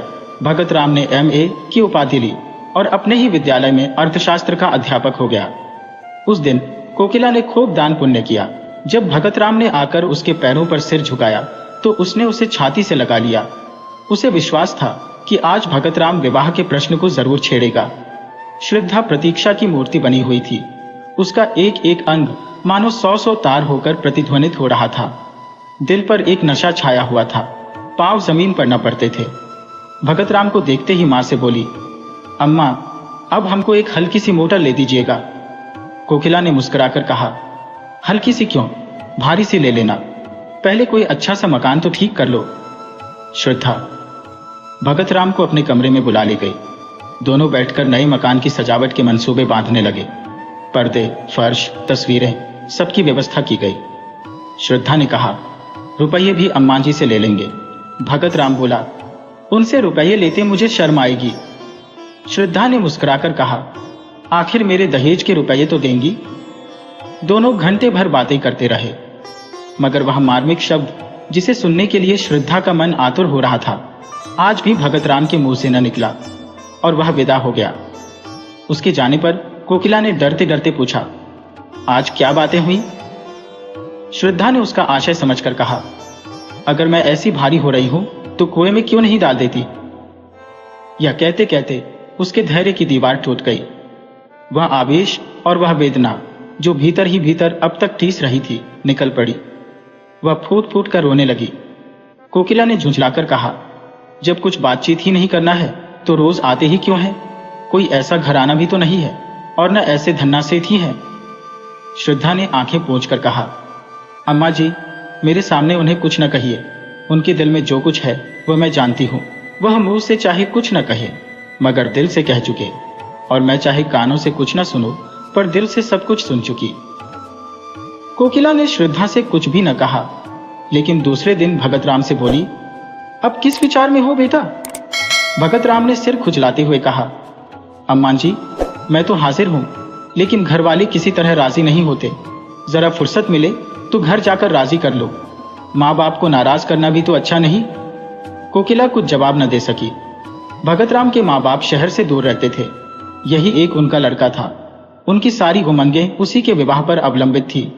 उन्होंने कई बार उसकी शादी तय की, पर भगत राम बार बार यही कहकर निकल जाता कि जब तक नौकर न हो जाऊंगा विवाह न करूंगा। अब वह नौकर हो गया था, इसलिए दोनों माँ के एक ठंडे प्रातःकाल में लदे फेंदे भगत राम के मकान पर आ पहुंचे। भगत राम ने दौड़कर उनकी पगधूली ली और कुशल आदि पूछने के बाद कहा, आप लोगों ने इस झाड़े पाले में क्यों तकलीफ की? मुझे बुला लिया होता। चौधरी ने अपनी पत्नी की ओर देखकर कहा, सुनती हो बच्चा की अम्मा, जब बुलाते हैं तो कहते हैं कि इम्तिहान है, यह है, वह है। जब आ गए तो कहता है, बुलाया क्यों नहीं? तुम्हारा विवाह ठीक हो गया है। अब 1 महीने की छुट्टी लेकर हमारे साथ चलना होगा, इसीलिए दोनों आए हैं। चौधराइन, हमने कहा कि बिना गए काम नहीं चलेगा, तो आज ही दरखास्त दे दो। लड़की बड़ी सुंदर, पढ़ी लिखी, अच्छे कुल की है। भगत राम ने लजाते हुए कहा, मेरा विवाह तो यही एक जगह लगा हुआ है, अगर आप राजी हो तो कर लो। चौधरी, इस शहर में हमारी बिरादरी का कौन है? क्यों बच्चा की अम्मा? चौधराइन, यहाँ हमारी बिरादरी का तो कोई नहीं है। भगत राम, माँ बेटी है, घर में रुपया भी है, लड़की ऐसी है कि तुम लोग देखकर खुश हो जाओगे, मुफ्त में शादी हो जाएगी। चौधरी, क्या लड़की का बाप मर गया है? उसका क्या नाम था? कहाँ का रहने वाला है? कुल मर्जाद कैसा है? जब तक ये सारी बातें मालूम ना हो जाए तब तक ब्याह कैसे हो सकता है? क्यों बच्चा की अम्मा? चौधराइन, हाँ, बिना इन बातों का पता लगाए कैसे हो सकता है? भगत राम ने कोई जवाब नहीं दिया। चौधरी, यहाँ किस मोहल्ले में रहती है माँ बेटी? सारा शहर हमारा छाना पड़ा है, हम यहाँ कोई 20 साल रहे होंगे। क्यों बच्चा की अम्मा? चौधराइन, 20 साल से ज्यादा रही है। भगत राम, उनका घर नखास पर है। चौधरी, नखास से किस तरफ? भगत राम, नखास की सामने वाली गली में पहला मकान उन्हीं का है, सड़क से दिखाई देता है। चौधरी, पहला मकान तो कोकिला रंदी का है, गुलाबी रंग से पुता हुआ है ना? भगत राम ने झेंपते हुए कहा, जी हाँ, वही मकान है। चौधरी, तो उसमें कोकिला रंदी नहीं रहती क्या? भगत राम, रहती क्यों नहीं? माँ बेटी दोनों ही तो रहती है। चौधरी, तो क्या कोकिला रंदी की लड़की से ब्याह करना चाहते हो? नाक कटवाने पर लगे हो क्या? बिरादरी में तो कोई पानी पिएगा नहीं। चौधराइन, लूका लगा दूंगी मुंह में रौड़ के। रूप रंग देख करके लुभा गए क्या? भगत राम, मैं तो इसे अपना भाग्य समझता हूं कि वह अपनी लड़की की शादी मेरे साथ करने को राजी है। अगर वह आज चाहे तो किसी बड़े से बड़े रईस के घर में शादी कर सकती है। चौधरी, रईस उससे ब्याह न करेगा, रख लेगा। तुम्हें भगवान समाई दे तो एक नहीं चार रखो। मर्दों के लिए कौन रोक है? लेकिन जो ब्याह के लिए कहो तो ब्याह वही है जो बिरादरी में हो। चौधराइन, बहुत पढ़ने से आदमी बौरा जाता है। चौधरी, हम तो गंवार आदमी हैं, पर समझ में नहीं आता कि तुम्हारी यह नियत कैसे हुई। रंदी की बेटी चाहे इन्नर की परी हो तो भी रंदी की बेटी है। हम तुम्हारा विवाह वहां ना होने देंगे। अगर तुमने विवाह किया तो हम दोनों तुम्हारे ऊपर जान दे देंगे। इतना अच्छी तरह से समझ लेना क्यों बच्चा की अम्मा। चौधराइन, ब्याह कर लेंगे, जैसे हंसी ठट्ठा है। झाड़ू मार के भगा दूंगी रॉड को। अपनी बेटी अपने घर में रखिए। भगत राम, अगर आप लोगों की आज्ञा नहीं है तो मैं विवाह नहीं करूंगा, मगर मैं किसी दूसरी औरत से भी विवाह न करूंगा। चौधराइन, हाँ, तुम कुंवारे रहो, यह हमें मंजूर है। पतुरिया के घर में ब्याह न करेंगे। भगत राम ने अब की झुंझलाकर कहा, आप उसे बार बार पतुरिया क्यों कहती हैं? किसी जमाने में यह उसका पेशा रहा होगा। आज दिन वह जितने आचार विचार से रहती है, शायद ही कोई और रहती हो। ऐसा पवित्र आचरण तो मैंने आज तक देखा ही नहीं। भगत राम का सारा यत्न विफल हो गया। चौधराइन ने ऐसी जिद पकड़ी कि जौ भर अपनी जगह से न टली। रात को जब भगत राम अपने प्रेम मंदिर में पहुंचा तो उसका चेहरा उतरा हुआ था। एक एक अंग से निराशा टपक रही थी। श्रद्धा रास्ता देखती हुई घबरा रही थी कि आज इतनी रात तक आए क्यों नहीं। उन्हें क्या मालूम कि मेरे दिल की क्या हालत हो रही है। यार दोस्तों से छुट्टी मिलेगी तो भूलकर इधर भी आ जाएंगे। कोकिला ने कहा, मैं तो तुझसे कह चुकी कि उनका अब वह मिजाज नहीं रहा, फिर भी तो तू नहीं मानती। आखिर इस टालमटोल की कोई हद भी है। श्रद्धा ने दुखित होकर कहा, अम्मा जी, मैं आपसे 1000 बार विनय कर चुकी हूं कि चाहे लौकिक रूप में कुमारी ही क्यों न रहूं, लेकिन हृदय से उनकी ब्याहता हो चुकी। अगर ऐसा आदमी विश्वास करने के काबिल नहीं है तो फिर नहीं जानती कि किस पर विश्वास किया जा सकता है। इसी समय भगत राम निराशा की मूर्ति बने हुए कमरे के भीतर आए। दोनों स्त्रियों ने उनकी ओर देखा। कोकिला की आंखों में शिकायत थी और श्रद्धा की आंखों में वेदना। कोकिला की आंखें कह रही थी, ये क्या तुम्हारे रंग ढंग है? श्रद्धा की आंखें कह रही थी, इतनी निर्दयता। भगत राम ने धीमे वेदनापूर्ण स्वर में कहा, आप लोगों को आज बहुत देर तक मेरी राह देखनी पड़ी, मगर मैं मजबूर था। घर से अम्मा और दादा आए हुए हैं, उन्हीं से बातें कर रहा था। कोकिला बोली, घर पर तो सब कुशल है ना? भगत राम ने सिर झुकाए हुए कहा, जी हाँ, सब कुशल है। मेरे विवाह का मसला पेश था। पुराने ख्याल के आदमी है, किसी तरह भी राजी नहीं होते। कोकिला का मुख तमतमा उठा। बोली, हाँ, क्यों राजी होंगे? हम लोग उनसे भी नीच है ना। लेकिन जब तुम उनकी इच्छा के दास थे तो तुम्हें उनसे पूछकर यहां आना जाना चाहिए था। इस तरह हमारा अपमान करके तुम्हें क्या मिला? यदि मुझे मालूम होता कि तुम अपने माँ बाप के इतने गुलाम हो तो यह नौबत ही काहे को आती। श्रद्धा ने देखा कि भगत राम की आंखों से आंसू गिर रहे हैं। विनीत भाव से बोली, अम्मा जी, माँ बाप की मर्जी का गुलाम होना कोई पाप नहीं है। अगर मैं आपकी उपेक्षा करूं तो क्या आपको दुख ना होगा? यही हाल उन लोगों का भी तो होगा। श्रद्धा यह कहती हुई अपने कमरे की ओर चली और इशारे से भगत राम को भी बुलाया। कमरे में बैठकर दोनों कई मिनट तक पृथ्वी की ओर ताकते रहे। किसी में भी साहस न था कि उस सन्नाटे को तोड़े। अंत में भगत राम ने पुरुषोचित वीरता से काम लिया और कहा, श्रद्धा, इस समय मेरे हृदय के भीतर तुमुल युद्ध हो रहा है। मैं शब्दों में अपनी दशा बयान नहीं कर सकता। जी चाहता है कि विष खाकर जान दे दो। तुमसे अलग रहकर जीवित नहीं रह सकता, केवल तड़प सकता हूं।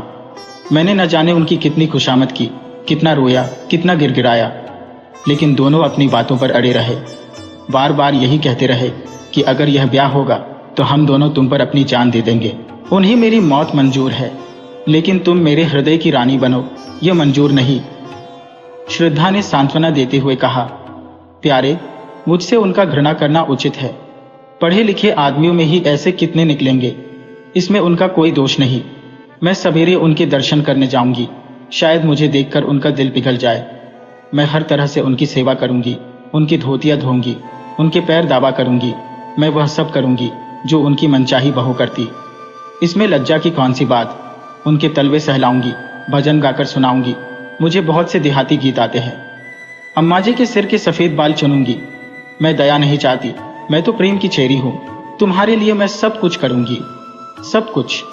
भगत राम को ऐसा मालूम हुआ मानो उसकी आंखों की ज्योति बढ़ गई है, अथवा शरीर में कोई दूसरी ज्योतिर्मय आत्मा आ गई है। उसके हृदय का सारा अनुराग, सारा विश्वास, सारी भक्ति आंखों से उमड़कर श्रद्धा के पैरों की ओर जाती हुई मालूम हुई। मानो किसी घर से नन्हे नन्हे लाल कपोल वाले, रेशमी कपड़ों वाले, घुंघराले बालों वाले बच्चे हंसते हुए निकलकर खेलने जा रहे हो। चौधरी और चौधराइन को शहर आए हुए 2 सप्ताह बीत गए।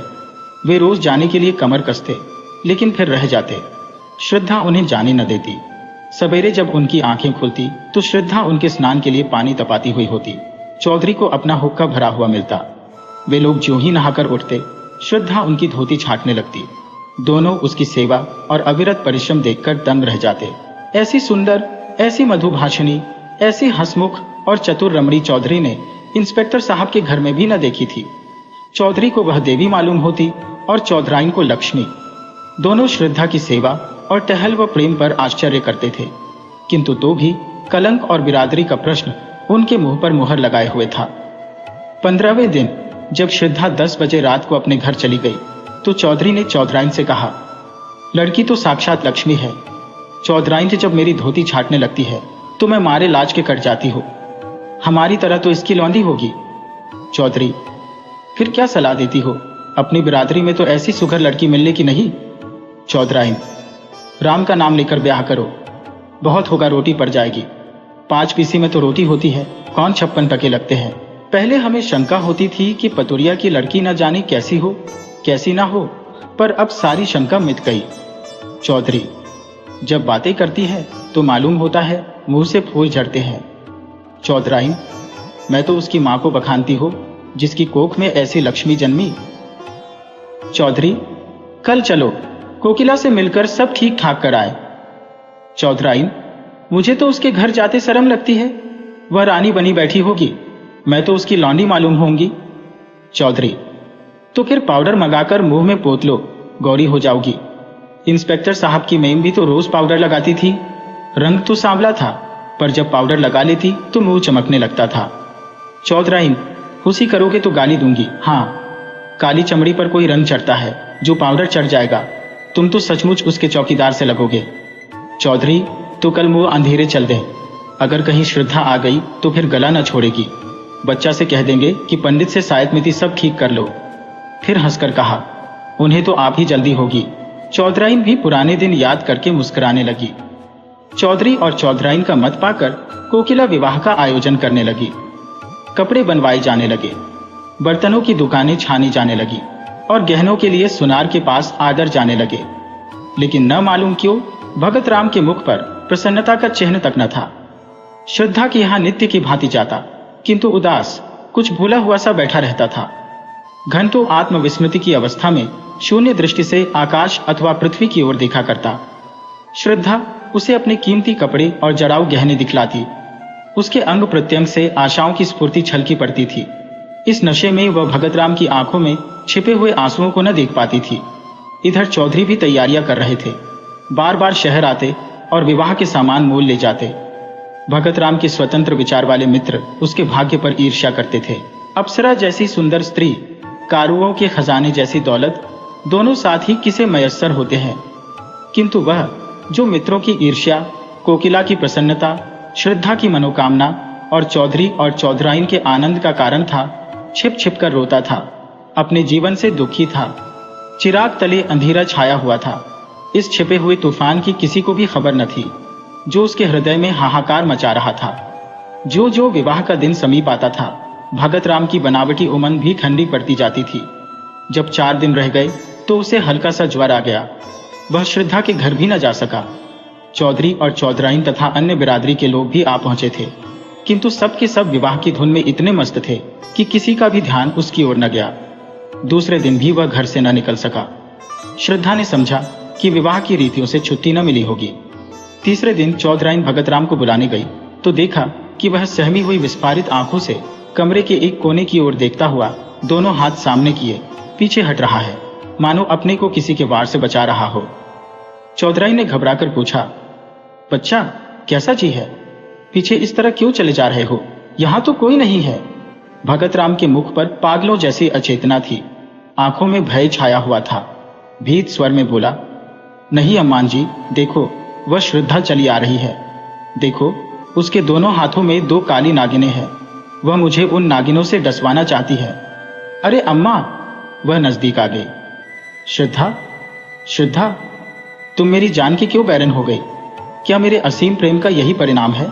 मैं तो तुम्हारे चरणों पर बलि होने के लिए सदैव तत्पर था। इस जीवन का मूल्य ही क्या है? तुम इन नागिनों को दूर फेंक दो। मैं यहां तुम्हारे चरणों पर लेटकर यह जान तुम पर न्यौछावर कर दूंगा। हैं, तुम न मानोगी। यह कहकर वह चित्त गिर पड़ा।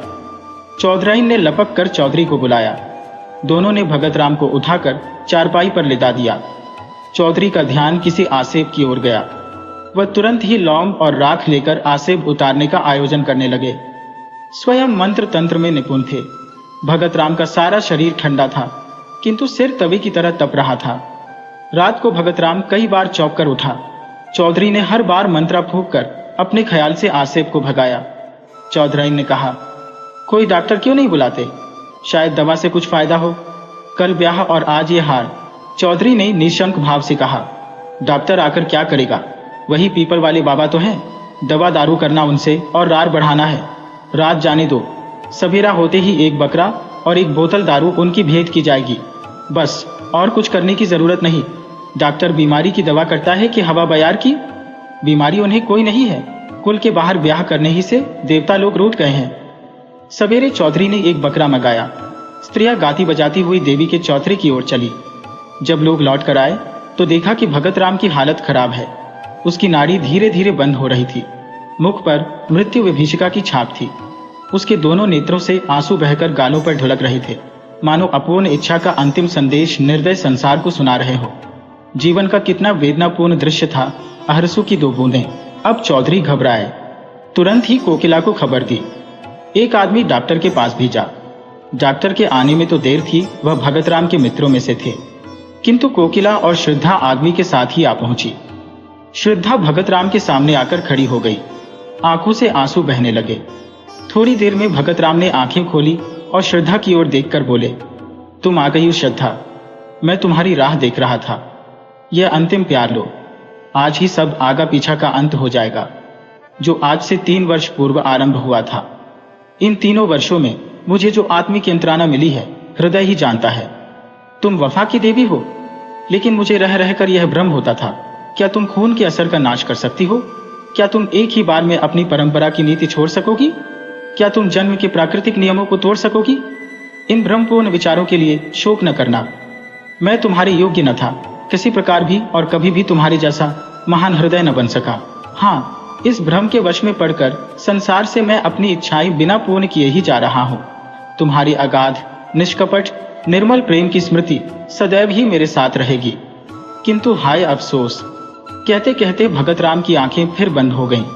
श्रद्धा के मुख पर गाढ़ी लालिमा दौड़ गई। उसके आंसू सूख गए। झुकी हुई गर्दन तन गई।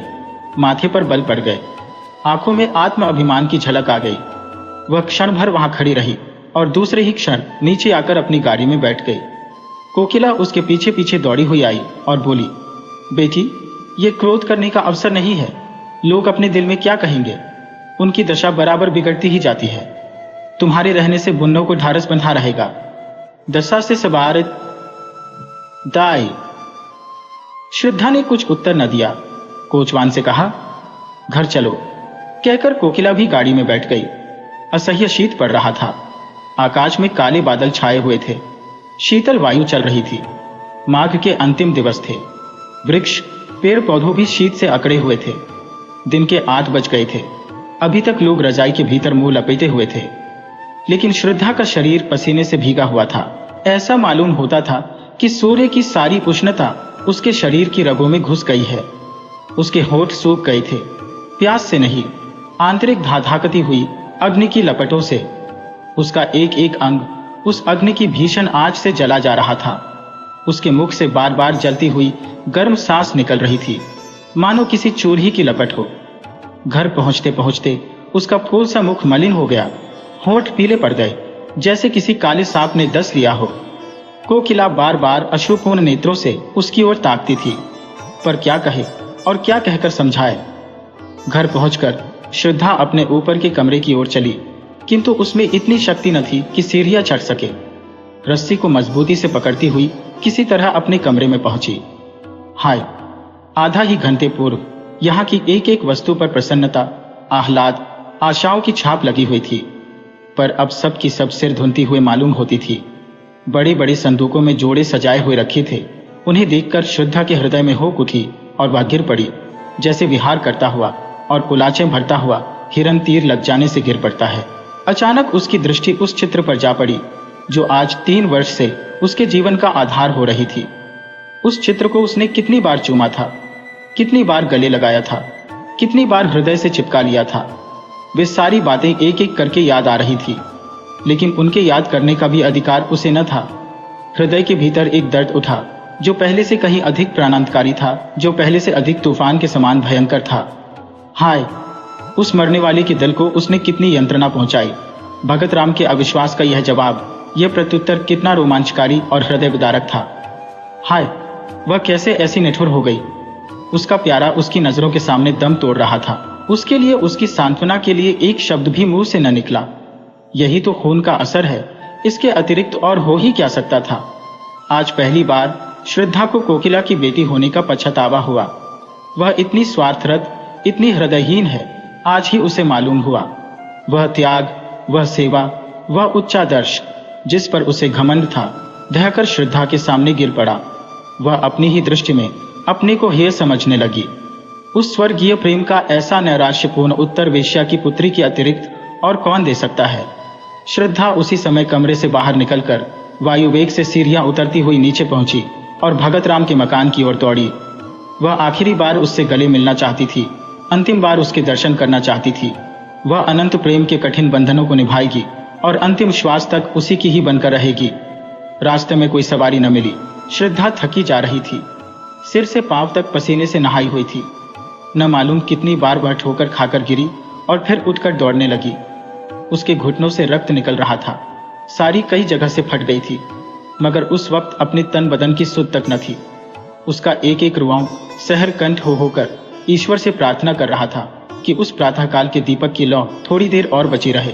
उनके मुंह से एक बार श्रद्धा का शब्द सुनने के लिए उसकी अंतरात्मा कितनी व्याकुल हो रही थी। केवल यही एक शब्द सुनकर फिर उसकी कोई भी इच्छा अपूर्ण न रह जाएगी। उसकी सारी आशाएं सफल हो जाएंगी, सारी साध पूर्ण हो जाएगी। श्रद्धा को देखते ही चौधराइन ने उसका हाथ पकड़ लिया और रोती हुई बोली, बेटी, तुम कहां चली गई थी? 2 बार तुम्हारा नाम लेकर पुकार चुके हैं। श्रद्धा को ऐसा मालूम हुआ मानो उसका कलेजा फटा जा रहा है। उसकी आंखें पत्थरा गईं। उसे ऐसा मालूम होने लगा कि वह अगाध अथाह समुद्र की भीनवर में पड़ गई है। उसने कमरे में जाते ही भगत राम के ठंडे पैरों पर सिर रख दिया और उसे आंखों के गर्म पानी से धोकर गर्म करने का उपाय करने लगी। यही उसकी सारी आशाओं और कुछ अरमानों की समाधि थी। भगत राम ने आंख खोलकर कहा, क्या तुम हो श्रद्धा? मैं जानता था कि तुम आओगी, इसीलिए अभी तक प्राण अवशेष थे। जरा मेरे हृदय पर अपना सिर रख दो। हाँ, मुझे अब विश्वास हो गया कि तुमने मुझे क्षमा कर दिया। जी डूब रहा है। तुमसे कुछ मानना चाहता हूं, पर किस मुंह से मांगो? जब जीते जी न मान सका तो अब क्या है? हमारी अंतिम घड़ियां किसी अपूर्ण साध को अपने ही के भीतर छिपाए हुए होती है। मृत्यु पहले हमारी सारी ईर्ष्या, सारा भेदभाव, सारा द्वेष नष्ट करती है। जिनकी सूरत से हमें घृणा होती है, उनसे फिर वही पुराना सौहार्द, पुरानी मैत्री करने के लिए, उनको गले लगाने के लिए हम उत्सुक हो जाते हैं। जो कुछ कर सकते थे और न कर सके, उसी की एक साथ रह जाती है। भगत राम ने उखड़े हुए विषादपूर्ण स्वर में अपने प्रेम की पुनरावृत्ति श्रद्धा के सामने की। उस स्वर्गीय निधि को पाकर वह प्रसन्न हो सकता था, उसका उपयोग कर सकता था, किंतु हाय, आज वह जा रहा है अपूर्ण साधों की स्मृति लिए हुए। हाय रे अभागिन साध। श्रद्धा भगत राम के वक्षस्थल पर झुकी हुई रो रही थी। भगत राम ने सिर उठाकर उसके मुरझाए हुए, आंसुओं से धोए हुए स्वच्छ कपोलों को चूम लिया। मरती हुई साध की वह अंतिम हंसी थी। भगत राम ने अवरुद्ध कंठ से कहा, यह हमारा और तुम्हारा विवाह है श्रद्धा, यह मेरी अंतिम भेंट है। ये कहते हुए उसकी आंखें हमेशा के लिए बंद हो गईं। साध भी मरकर गिर पड़ी। श्रद्धा की आंखें रोते रोते लाल हो रही थी। उसे ऐसा मालूम हुआ मानो भगत राम उसके सामने प्रेमालिंगन का संकेत करते हुए मुस्कुरा रहे हैं। वह अपनी दशा, काल, स्थान सब भूल गई। जख्मी सिपाही अपनी जीत का समाचार पाकर अपना दर्द, अपनी पीड़ा भूल जाता है। क्षण भर के लिए मौत भी यही हो जाती है। श्रद्धा का भी यही हाल हुआ। वह भी अपना जीवन प्रेम की निठुर वेदी पर उत्सर्ग करने के लिए तैयार हो गई, जिस पर लैला और मजनू, शीरीं और फरहाद नहीं, हजारों ने अपनी बलि चढ़ा दी।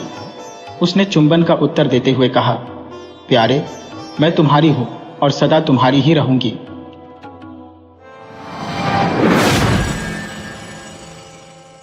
वीडियो अच्छी लगे हो तो इसे लाइक करें और ऐसी ही मज़ेदार कहानियों के लिए चैनल को सब्सक्राइब करें और बेल आइकन दबाएं। ज़्यादा से ज़्यादा अपने दोस्तों को शेयर करें। धन्यवाद।